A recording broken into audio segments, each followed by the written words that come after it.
Colonel trick.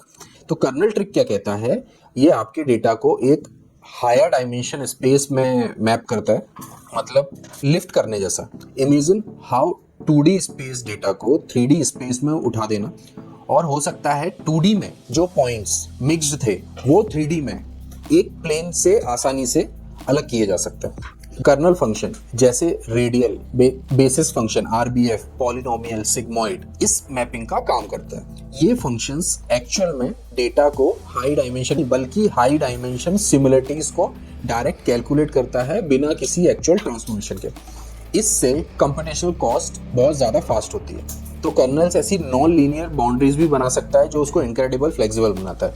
हर machine model की तरह SVM के पास कुछ एडजस्टेबल सेटिंग्स होती हैं जिन्हें हम हाइपर पैरामीटर्स कहते हैं। तो दो इंपॉर्टेंट हाइपर पैरामीटर्स हैं, जैसे सी और gamma. C is your cost parameter. C decide करता है कि आप अपने मॉडल में मिस क्लासिफिकेशन को कितनी इंपॉर्टेंस दोगे। स्मॉल सी, अगर सी छोटा है तो मॉडल बड़ा मार्जिन रखेगा, मतलब चाहे कुछ डेटा पॉइंट्स गलत क्लासिफाई हो जाए, ये ओवरफिटिंग कम करता है। लार्जर सी, अगर सी बड़ा है तो मॉडल मिस क्लासिफिकेशन को मिनिमाइज करने की कोशिश करेगा, भले ही मार्जिन छोटा हो। इससे ओवरफिटिंग का रिस्क बढ़ सकता है। ये एक बाइस्ड वेरिएंस ट्रेड ऑफ है। गामा, ये मेनली नॉन लीनियर कर्नल्स के लिए यूज होता है, जैसे आरबीएफ। गामा डिसाइड करता है कि सिंगल ट्रेनिंग एग्जाम्पल में इन्फ्लुएंस कितनी दूर तक जाएगा। अब स्मॉल गामा का मतलब है ये एक सिंगल ट्रेनिंग एग्जाम्पल का बहुत दूर तक है, जिससे डिसीजन बाउंड्रीज स्मूथ बनती है।